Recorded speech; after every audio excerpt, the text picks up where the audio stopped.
Boa tarde, Ribeirão. Boa tarde, telespectadores do Canal Mais. Pelo Canal 22, NET, Larga Brasa na TV. Pelo Canal 522, em HD. E pelo Facebook.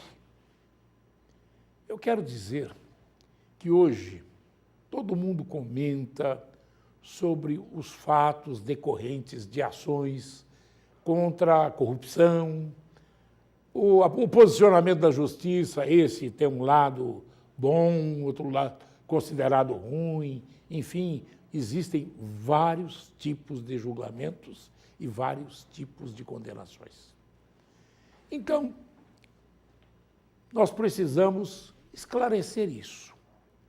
Ninguém melhor do que um grande jurista que atua no Supremo Tribunal Federal, no STJ, nos tribunais dos estados, no nosso tribunal estadual e em vários tipos de ações, para falarmos sobre esse momento do Brasil em que ora a justiça está no céu e ora é considerada que está em baixa.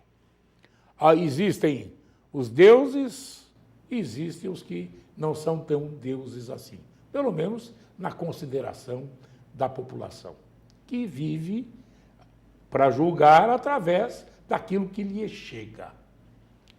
O doutor Alamiro Veludo Salvador Neto, que é de Ribeirão Preto, acabou de ser aprovado num concurso duríssimo para ser titular da cadeira de Direito Penal da Faculdade de Direito São Francisco, as Arcadas.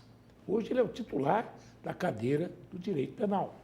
E quem concorreu com ele foi aquela advogada muito competente que até entrou com ação contra a Dilma para derrubá-la. Ninguém está aqui fazendo juízo de valor, apenas conceituando e explicando a biografia. E ele passou, foi à frente, ganhou dela e ganhou de tantos quantos participaram do concurso. Hoje é titular da cadeira de Direito Penal da USP, da Faculdade de Direito São Francisco, conhecidas arcadas de histórias memoráveis, histórias estas da faculdade e do país.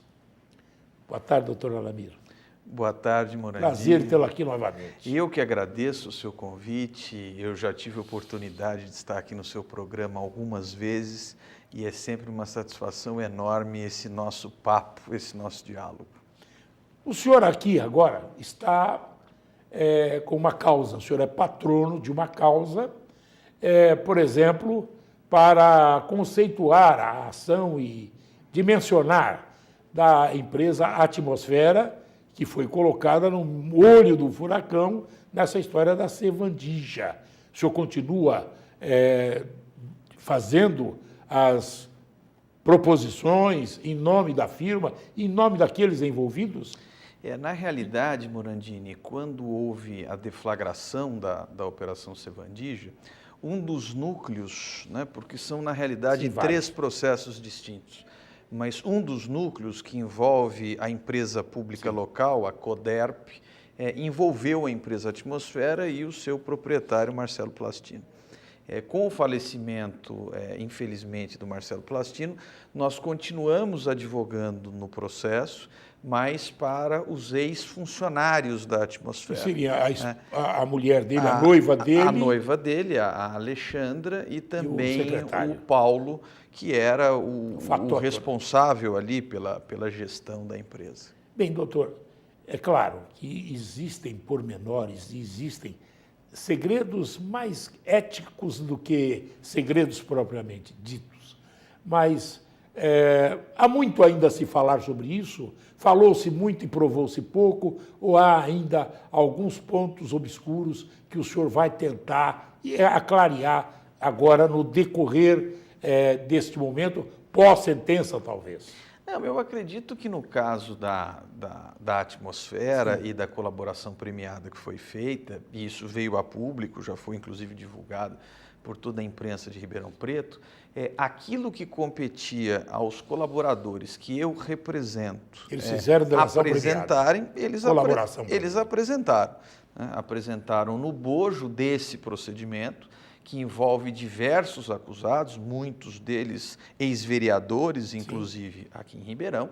E agora nós estamos aí numa fase que eu diria já de finalização do procedimento, na qual vão ser apresentadas as acusações formalizadas, as defesas, e aí vai competir ao juízo da 4ª Vara Criminal daqui de Ribeirão decidir quem é inocente, quem é culpado, diante de todo esse cenário que por mais de ano, né, foi produzido no âmbito desse processo. Alguns esclarecimentos. O Marcelo Plastino estava se sentindo acuado, ameaçado, para chegar a um ponto supremo como esse de um suicídio? Olha, é difícil a gente tentar explicar numa dinâmica causal qual foi a razão de chegar àquilo que é a violência máxima contra si mesmo. Agora, eu pessoalmente me surpreendi muito quando soube da notícia. Eu, naquele momento, nem estava em Ribeirão Preto, eu estava em São José do Rio Preto, curiosamente. Fui avisado por um advogado do escritório, o doutor Guilherme, que trabalha comigo, o Guilherme Rodrigues, que me ligou. Ele estava no apartamento do Marcelo, a porta do quarto estava trancada, houve a necessidade de chamar o corpo de bombeiro para arrombar. Enfim, foi algo que chocou muito a gente. Eu mesmo fiquei muito tempo sem até mencionar essa situação.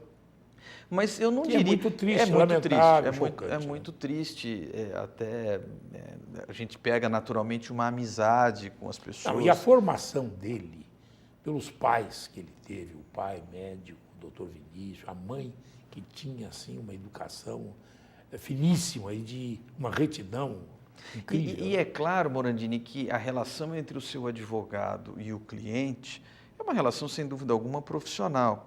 Mas entra, às vezes, no aspecto psicologia. Mas também é verdade que, com o passar do tempo, nós, advogados da área criminal, nós compartilhamos um pouco do sofrimento, das angústias das pessoas. Né?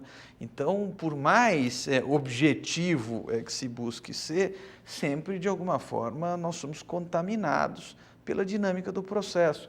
Eu costumo dizer, citando o velho Carnelucci, que o advogado criminal é aquele que dá a mão para o sujeito que está sentado no último degrau, né, do momento social. No seu momento de maior sofrimento, o advogado está ali junto. Então, a gente vive essa realidade e foi algo muito triste, uma experiência profissional que, sem dúvida alguma, é muito marcante. Eu conversei outro dia com o delegado da Polícia Federal, uma pessoa também finíssima, o doutor Edson, e ele me disse o seguinte: olha, eu perguntei sobre a arma. Ele falou: ele tinha vários lugares, escaninhos, etc., em que poderia estar essa arma, né? Porque houve um boato na época, e os boatos pululam quando de tais acontecimentos, mesmo que tristes, que alguém teria levado uma arma para ele. Isso o senhor não soube, não houve nada disso? Eu acredito que não, Morandini. O Marcelo tinha uma série de armas, inclusive todas elas registradas, né? E foi feita uma busca no apartamento, esses escaninhos foram levantados, foi apreendido o que estava ali. Então, ao mesmo tempo, a própria Polícia Civil, na época, que acompanhou e foi responsável pela lavratura da ocorrência, instaurou o inquérito policial, né, para apurar as circunstâncias, embora fosse notadamente um suicídio, mas as circunstâncias da morte. Aí, inclusive, pela situação. Exato. E não há nada ali de maior questionamento, né? O que aconteceu foi efetivamente, me parece, uma situação desesperada e que leva muito também, e eu acho que essa é a lição que fica. Nós temos que tentar tirar uma lição de tudo, que é o Estado e os agentes do Estado, eu digo aqui os policiais, o Ministério Público, a própria magistratura, também refletirem um pouco sobre os impactos que essas operações causam naturalmente na vida das pessoas, independentemente do sujeito ser inocente ou ser culpado. Essas operações, principalmente acompanhadas pela mídia, têm uma capacidade de devastação na vida pessoal dos indivíduos. Eu cito aqui como exemplo, e você certamente uma condenação a priori. Sim, e você certamente acompanhou, Morandini, um episódio muito triste do reitor da Universidade de Santa Catarina, sim, que suicidou num shopping center, exatamente fruto do constrangimento que essas operações geraram. Então, aqui ninguém está dizendo que não deve fazer, que não deve se buscar, que não deve investigar. Claro, o Estado tem essa função, mas deve fazer com muita responsabilidade, porque senão nós corremos o risco de cenas como essas se repetirem. Fazer um linchamento moral, é isso? Pois é, exatamente. E muitas vezes depois a pessoa é inocentada, né? E toda aquela imagem que se perdeu ao longo dessas operações não vai ser recuperada nunca mais. Parece que houve até uma demonstração de que a parte dele não era tão candentemente e flagrantemente comprometida com os fatos como se tentou passar no primeiro momento. Sim. Num primeiro momento foi posto como o grande mentor da gestão da corrupção. Se estivesse querendo manipular. Exato. E Bom, agora aqui em Ribeirão Preto, nós vamos ter muitas novidades agora a partir dos próximos dias, nesse mês, né? 24, parece que vamos começar a ter o apenamento, é isso? Já o julgamento das ações? Então, na realidade, nós temos aí até o final de janeiro o recesso forense. Sim, até o final de janeiro. E é muito provável, eu imagino, que até março, abril, nós temos já as primeiras decisões. Sim. Muito provavelmente, no que toca à Operação Sevandija, a primeira sentença deve ser, a correr tudo como se imagina, do processo envolvendo a ex-prefeita Darcy Vera, que é o chamado núcleo dos honorários. Né?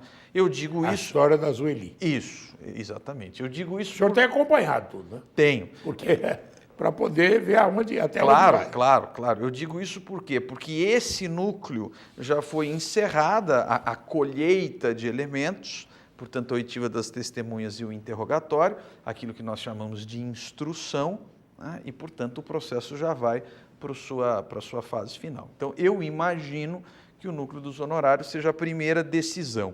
Depois deve vir da CODERP, que é esse procedimento que envolve os ex-funcionários da atmosfera, e o núcleo mais, eu não vou dizer atrasado, mas o núcleo ainda no começo da instrução é o núcleo do DAERP. Né? Esse é o processo que deve demorar ainda um pouquinho mais. Ainda vinculado à Sevandija. Ainda vinculado à Sevandija, que deve ser julgado, imagino eu, fazendo uma estimativa para o segundo semestre. Mas o Marco Antônio tem participações em outros fatos. Tem. Bom, doutora, isso só para ilustrar e dizer quem é o senhor aqui e o que está fazendo em Ribeirão Preto, além daquilo que o senhor faz pelo Brasil inteiro.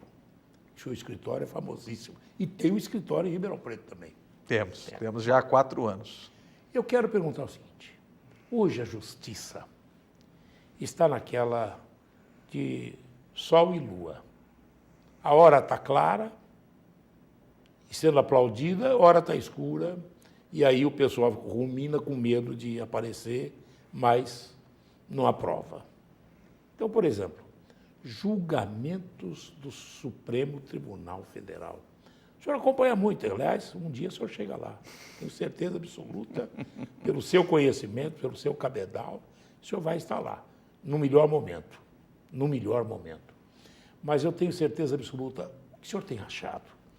Fala-se muito do Gilmar Mendes, fala-se do Toffoli, que era indicado por Lula, que chegou a advogar pelo PT e vai ser agora o presidente do tribunal. O que o senhor me diz? Olha, Morandini, eu entendo que para a gente tentar entender um pouco essa circunstância, é preciso partir de uma premissa. Qual é a premissa? Nunca se esperou tanto do judiciário como atualmente, esse é um primeiro dado, e, ao meu ver, isso deriva muito de uma certa deslegitimação política dos outros poderes. Isso é a falência dos outros poderes. Nós temos um parlamento envolvido em escândalos de corrupção, portanto, não se espera respostas satisfatórias à sociedade por parte do parlamento. O executivo vive uma situação transicional, porque Esse ano nós vamos ter eleição. Vamos falar assim na acepção, está doente. Pois é, o Executivo é um governo complicado, até do ponto de vista da forma como ele foi estabelecido. Então, tudo foi colocado no Judiciário. Esse é um primeiro dado. Disso deriva uma segunda questão, que nunca o Judiciário teve tamanha atenção da opinião pública.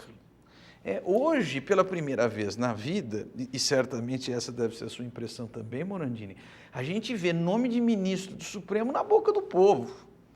Há 20, 15 anos atrás, se perguntasse à população quem é ministro do Supremo, ninguém teria... Está exercendo a sua função de poder moderador. Pois é, ninguém teria a menor ideia, só o mundo jurídico conhecia os ministros do Supremo. Hoje os ministros do Supremo são popstar e as pessoas acompanham as decisões.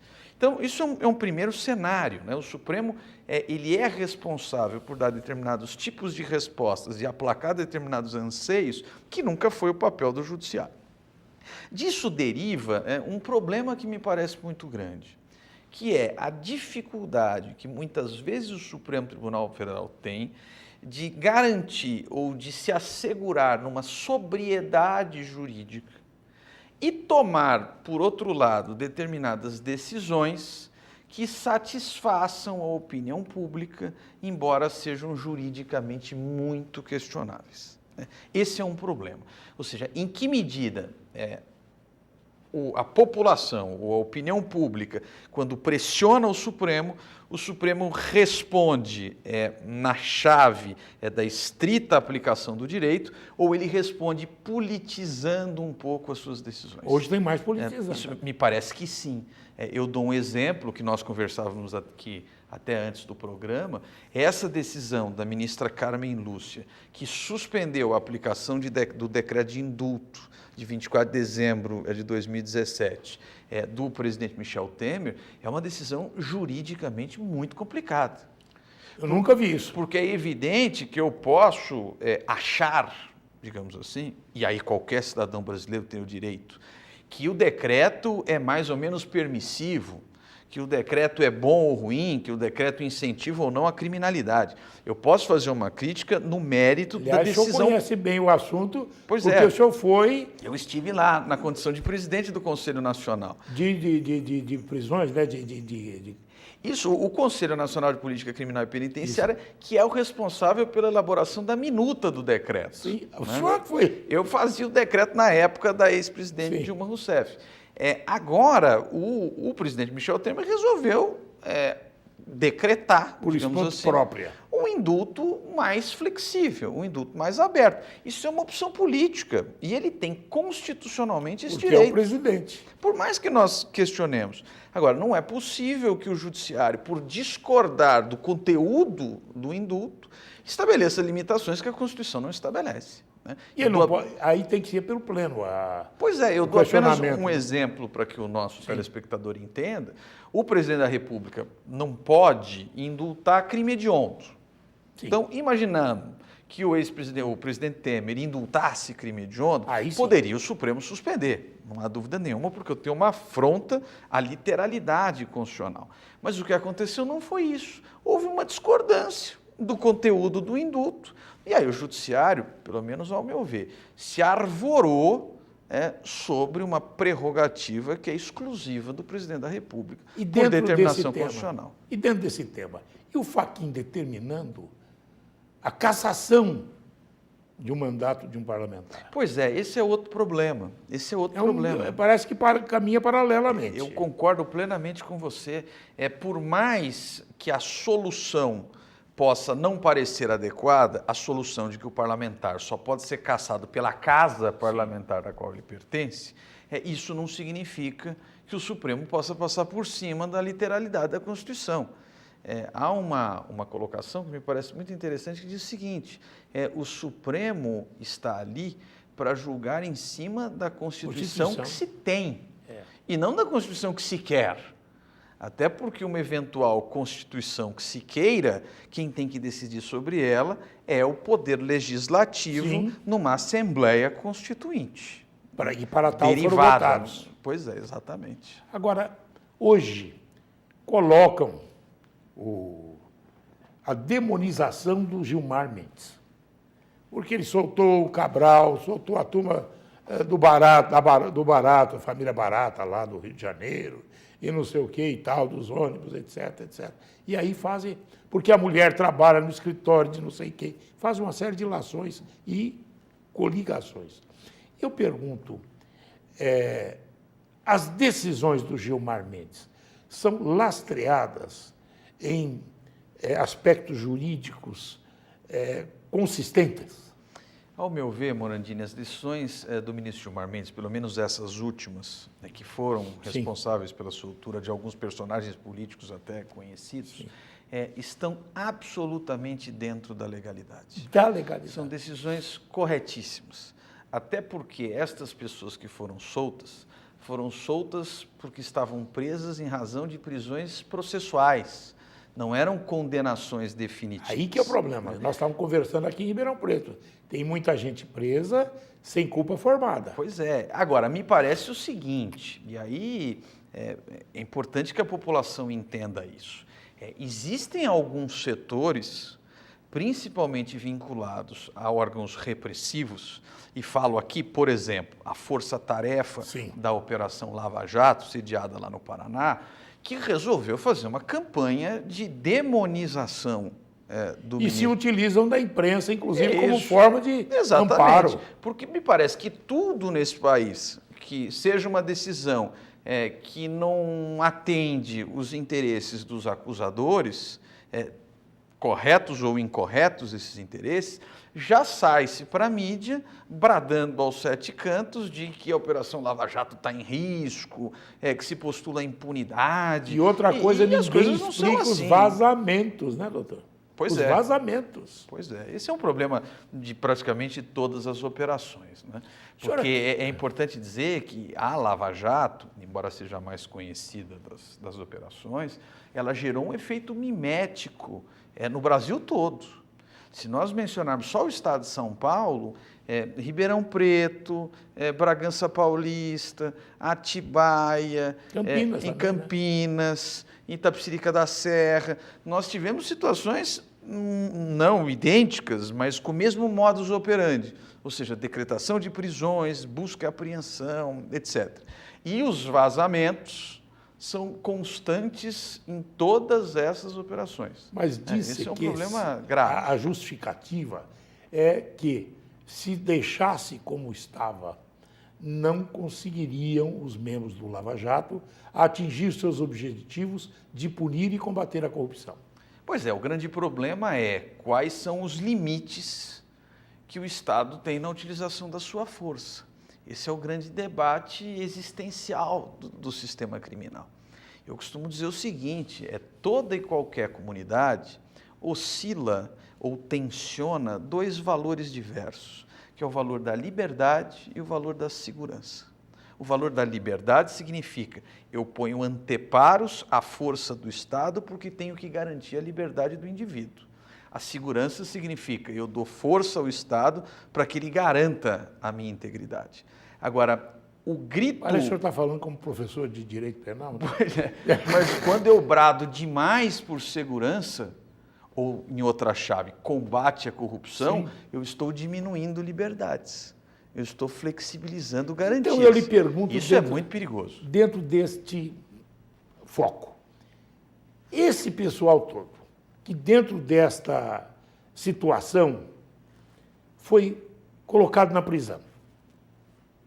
Não vou questionar se roubou, se não roubou, se fez isso, fez aquilo, mas, enfim, colocado lá na cadeia, no Xilindró.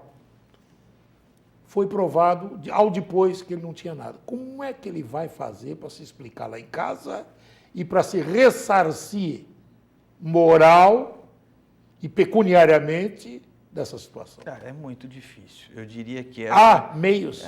Existe a possibilidade. Vai haver. Existe a possibilidade de uma ação indenizatória contra o Estado. Que não vai pagar o que ele passou. Mas isso financeiramente não seria suficiente. E o tempo que uma demanda como essa demoraria também é um tempo... O cidadão morreria muito grande, muito grande. Principalmente questionável. Mas né? esse é o motivo pelo qual nós devemos ter muito cuidado com essas prisões preventivas. Porque a nossa legislação prevê hipóteses muito específicas que muitas vezes não estão sendo observadas. Ou seja, está se decretando à torto e à direita prisões quase que como uma forma, Morandini, de punição antecipada, coação, né? de punição antecipada, de coação para colaborações. E para se dar a atenção não ao povo, mas à imprensa. Exato. E para aplacar, como eu disse, esse anseio punitivo que a sociedade brasileira parece viver nesse momento. Agora, uma outra coisa. O que o senhor achou do acordo com a turma da JBS, tal, do ex-procurador? Não foi muito questionável aquilo lá? Foi. Eu confesso que eu não tive detalhes. Sim, mas pelo menos dos o que saiu, ali a contratação do procurador que participou da negociação. Sim, essa situação é uma situação extremamente delicada. Difícil de explicar. Que inclusive está sendo apurada, até mesmo pelo Congresso Nacional, há uma CPI específica para isso, mas há uma investigação formalizada do Ministério Público a respeito dessa questão, que essa sim me parece muito complicada. Agora, também tem que se ver o seguinte, na época, o ex-procurador-geral Rodrigo Janot foi muito criticado porque os benefícios teriam sido excessivos para os diretores da JBS. Agora, a verdade é que quando se admite num sistema jurídico a colaboração premiada, o benefício, ele é a contrapartida das informações que são dadas. Mas há que se mensurar isso. Né? Então, só o que me incomodou na época foi uma certa grita de que seria injusto que houvesse o prêmio da não prisão aos colaboradores da JBS. Isso, como também pegaram o foco da saída deles no jatinho deles para Nova York, enquanto todo mundo estava aqui. Né? Pois é, mas a verdade é, Morandini, que colaboração premiada, o norte não é a justiça. Aí que está. Descobriu. Exato, é um modelo absolutamente pragmático de investigação. E o direito prevê isso? Pois é, o direito brasileiro recentemente passou a prever, ao meu ver, de uma forma muito ruim, porque a gente tem uma previsão muito elástica, muito pouco técnica sobre a colaboração, é muito pior do que outros modelos, como o europeu ou como o próprio norte-americano, e penso que, embora pessoalmente sempre eu tenha sido muito contra a colaboração premiada, não tenho dúvida que foi um instituto que chegou para ficar e é necessário, entretanto, que nós possamos aprofundar tecnicamente para que não fique numa areia movediça, num terreno sem nenhuma segurança jurídica. Né? Agora, o direito nacional brasileiro, ele mais se baseia no alemão ou no italiano? É difícil. Na realidade, a nossa legislação tradicionalmente é italiana. Sim. Para que tenha uma ideia, o nosso Código Penal de 1940, que ainda está em vigor, em boa parte, não integralmente, porque houve uma reforma grande em 84, mas ele continua, o esqueleto ainda é o mesmo, ele foi inspirado no Código de 1930, o Código Rocco italiano, que era um código, inclusive, de um certo matiz fascista. Né? Levava até em consideração as análises de Lombroso. Pois é, etc. Mas também é verdade que o nosso Código de 40 foi editado no Estado Novo. Então, portanto, dentro também de um governo nada democrático. Agora, o que acontece é que com o passar dos tempos, né, principalmente a partir da década de 80 do século passado, a influência teórica das escolas alemãs superou um pouco das escolas italianas. Então, hoje, eu diria que na faculdade de Direito, a produção intelectual de autores alemães é mais importante do que a produção intelectual dos autores italianos. O direito alemão, no dizer deles, é mais drucken, é mais seco, mais duro? Eu não diria... É meso alice, meso mussarela. Eu não diria que é, até porque, essa é uma pergunta boa, até para desmistificar uma questão que as pessoas acham. Se nós observarmos as penas do Código Penal alemão, do Código Penal italiano e do Código Penal brasileiro, o nosso código tem penas mais severas. Então, mas aqui não se compra aqui, né? Às vezes se fala, não, porque no Brasil é impunidade, a lei é muito branda. A lei não é branda. Né? Nós temos um problema de efetividade do direito E mais, de um sistema criminal que no Brasil é essencialmente seletivo. É dosimetria da pena? Dosimetria da pena. É esse que é o problema. E que é seletivo aqui, porque se nós observarmos a situação carcerária brasileira, o preso brasileiro não é o político, nem o industrial, não é o colarinho branco. Né? É o perfil de uma população carente, marginalizada, que cometeu crime contra o patrimônio ou tráfico de drogas. Exatamente. E você vê que está acontecendo no Rio Grande do Norte. Exato. E fora depois, com os aparecimentos das organizações criminosas. Né? E todo começo de ano essa história se repete. Né? Nós tivemos uma catástrofe o ano passado e agora, de novo, os estabelecimentos prisionais com guerras de facção. A corrupção etc. colabora para isso? Eu acredito que sim. Eu acredito que sim, mas mais do que a corrupção é o descaso. Porque estas facções, hoje mesmo a notícia de que houve um conflito do Comando Vermelho com o PCC. Nem o PCC nem o Comando Vermelho nasceram fora do cárcere. Eles nasceram dentro do cárcere. O PCC na Ilha Grande, no Rio de Janeiro. Aliás, o Comando Vermelho na Ilha Grande, no Rio de Janeiro. Quando houve a prisão dos políticos que industriaram presos políticos para cortar, inclusive, os estupros. Exato. E o PCC em Taubaté, aqui no Vale do Paraíba. Então, essas organizações surgiram dentro do sistema prisional. E depois aprimorado em Presidente Prudente. Porque o Estado não foi capaz de tomar conta daquele espaço. Mas, doutor, há um vácuo estatal. Mas com aquele Fujicava lá, Furucava, sei lá, aquele outro lá, o Nakashi, não dava, porque ele fazia acordo com a turma. Pô. Me parece que o que é necessário, Morandini, é que o Estado brasileiro assuma a responsabilidade que ele tem por lei. Né? Então, oferecer alimentação, educação, saúde, não é nenhum benefício nem privilégio. É direito humano. Aquilo que a lei de execução penal prevê. Se nós aplicássemos a lei de execução penal, eu digo isso com muita tranquilidade, nós não veríamos esse caos no sistema prisional brasileiro. Por exemplo, ninguém fica preso aqui mais que 30 anos. É difícil. Não tem jeito. Seria numa hipótese de reincidência interna, mas a legislação brasileira prevê o limite máximo contínuo de punição em 30 anos. E se o cidadão tem bom comportamento, se ele faz uso, vamos dizer, se ele estuda e tudo mais, se trabalha, a cada 3 dias ele tem um dia de remissão. Então você vê que, no fim, se ele tem a cada 3 dias um a menos, em 30 anos ele já tem 10 a menos.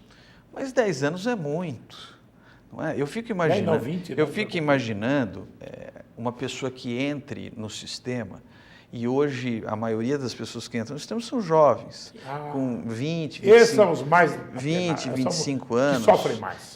O que se tem no cárcere brasileiro é a juventude. É muito difícil um preso com maiores de 40 anos. 45, 50, claro que há. Acho que criaram juízo. Mas é uma minoria, é a juventude. Agora, vamos imaginar um menino que entra com 20 e que sai com 40. Já perdeu a vida acabou. A vida acabou. Doutor, eu vou pedir um intervalozinho, depois a gente volta para falar sobre outras questões jurídico-políticos existenciais, depois do intervalo.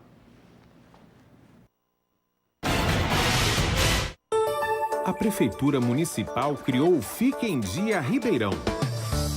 Uma oportunidade para você pagar multas e impostos atrasados com desconto e em parcelas. Aproveite! Vá até a Secretaria da Fazenda ou ligue e saiba mais. Trabalhando juntos, zeramos as contas do passado, organizamos o presente para melhorar o futuro. Prefeitura de Ribeirão Preto. Não importa o ingrediente de cada prato, o que vale é a praticidade de cada receita e o carinho com cada detalhe. Separe lápis e papel. Tem mais ideias surpreendentes para esse novo ano. Com certeza é este amor que tenho pela culinária que me permite criar novidades a cada dia para que você possa cuidar da sua família com muito amor. TV Mais, a nossa paixão por Ribeirão só aumenta. Encontre tudo para a decoração do quarto do seu bebê. Diversas opções em móveis, poltronas, papéis de parede e tecidos para a confecção do enxoval. Tem ainda artigos de cama, banho, moda bebê e peças exclusivas, além de uma linha de lingerie para as mamães. Prepare a chegada do seu filho com muito carinho e estilo. Tuti Bebê, Avenida Brás Olaia, Acosta, 231.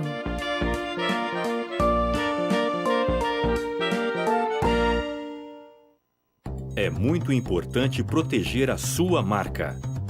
Registre o nome de sua empresa e evite problemas. A Munhoz Mendes Consultores Associados vai cuidar de tudo para você. Direitos autorais, registro de marcas, patentes e assessoria jurídica. Ligue agora e agende uma visita. 16 3941 6015. Acesse o site www.munhozmendes.com.br.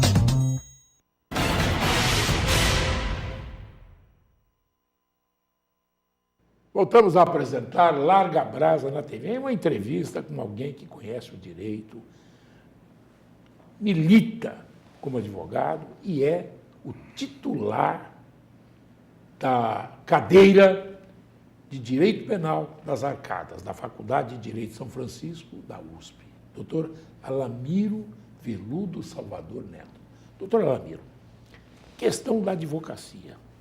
Hoje, vamos falar bem claro, as faculdades, não digo todas, mas a grande maioria, tem formado advogados com plenitude, de uma forma que eles saem de lá e já podem exercer a profissão, ou ainda há que buscar muito direito, muito apoio e muito preparo?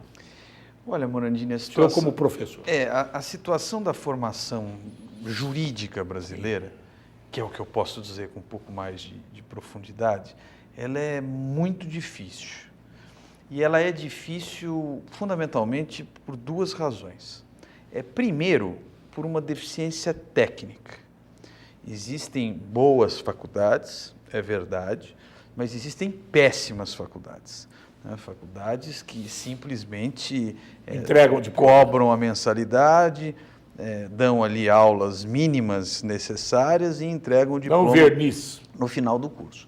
E aí o aluno, consequentemente, sai completamente despreparado para a carreira, né? Quando já não ingressa na própria universidade ou na faculdade de maneira despreparada também.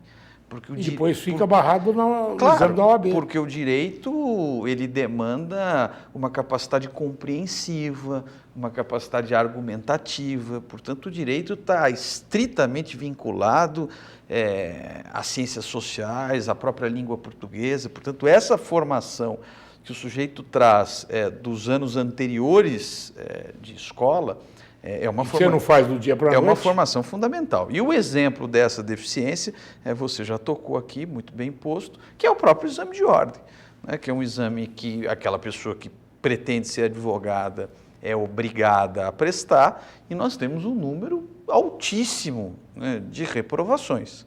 Eu me recordo, já há muito tempo, há mais de 10 anos, mas eu cheguei a dar aula por algum tempo em cursos preparatórios.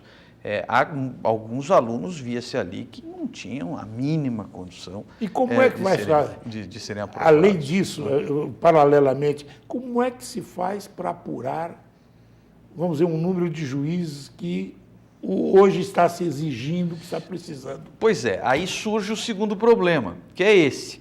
Porque o que acontece? Eu tenho uma formação deficiente, mas tenho uma formação quantitativamente muito grande. Então, ela qualitativamente é ruim, mas quantitativamente é excessiva.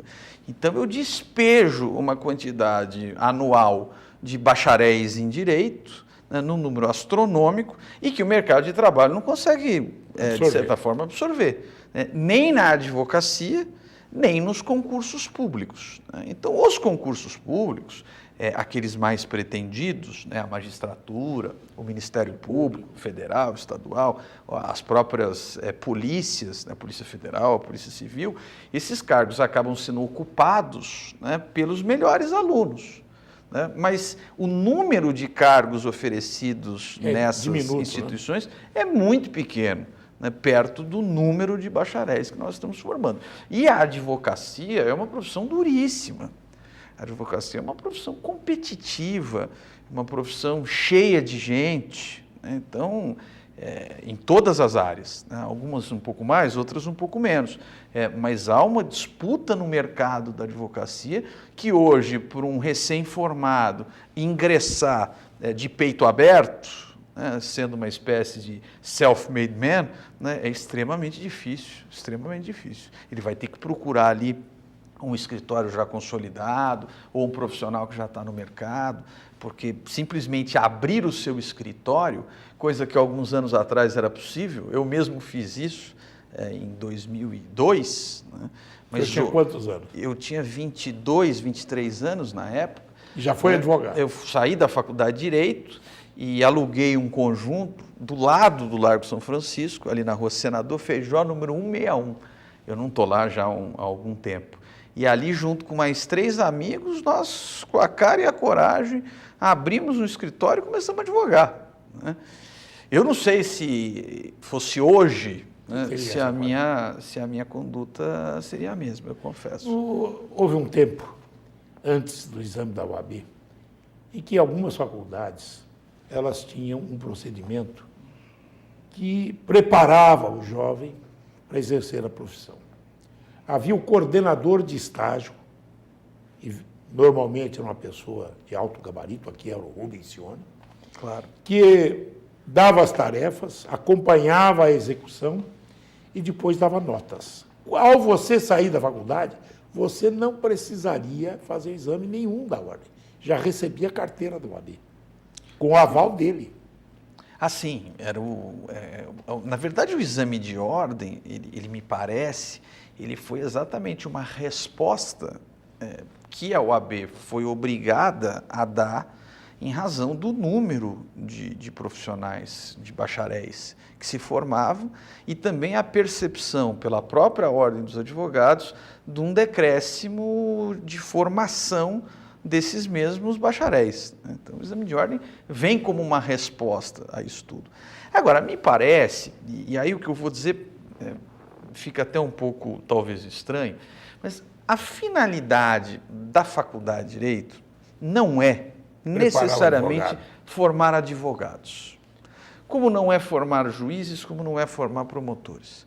O ideal de uma faculdade de Direito é aquela que o aluno sai com uma capacidade de raciocínio jurídico. E de buscar no estudo aonde buscar. Exatamente, é de raciocínio jurídico, de cultura, de percepção do fenômeno do direito. Porque se o aluno tiver essa capacidade, ele vai tranquilamente ingressar na magistratura, vai ser um bom juiz. Vai ingressar nos quadros da OAB, vai ser um bom advogado. Basta que ele tenha bom senso e saiba. Eu tenho um certo medo de algumas faculdades que muitas vezes se vendem, né, naquela lógica de que aqui nós formamos profissionais, advogados, juízes, e não é assim. Né? O ensino do direito não é sinônimo de advocacia. Né? Então, agora, eu comecei com essa pergunta para falar assim. A revista Veja publicou uma extensa reportagem sobre os advogados hoje da Lava Jato. Não falou nada da Sevandija, só do Lava Jato, dizendo que os milionários advogados estavam lá. E aí houve uma revolta dos profissionais, dizendo que não era bem assim, é mais ou menos assado e tal, e colocaram aí uma revolta da OAB e de tudo mais, porque, em primeiro lugar, devassaram algumas questões particulares e etc. É verdadeiro isso? Olha, Morandini, essa reportagem ela foi muito discutida no âmbito da advocacia.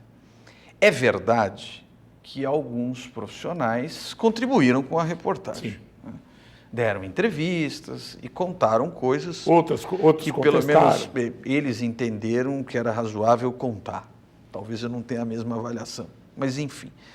Agora, o grande problema dessa reportagem é que ela, inclusive a Veja, quando lança essa revista, embora isso não esteja na capa, faz um outdoor com a revista e embaixo escreve assim, quando o crime compensa.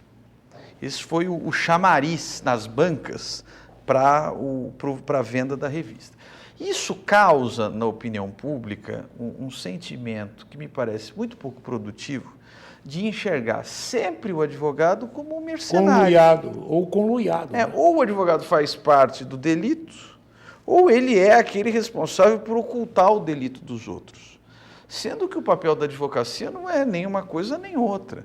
O papel da advocacia é simplesmente garantir a toda e qualquer pessoa o seu exercício de um direito de defesa, que é um direito de defesa sem o qual o processo não é processo. Que ele é inalienável. Ele é um arremedo inquisitorial. Né?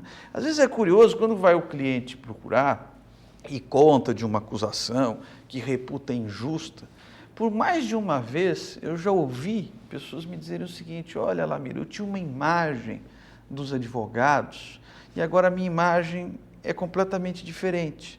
Por quê? Porque a pessoa, quando acusada, percebe a verdadeira e real importância que existe por detrás do direito de defesa. Colocar, às vezes, uma questão ou outra dentro do contexto simpoal de leis. Exato. Né? E a Veja, nesse sentido, presta um desserviço, né, à comunidade jurídica, né?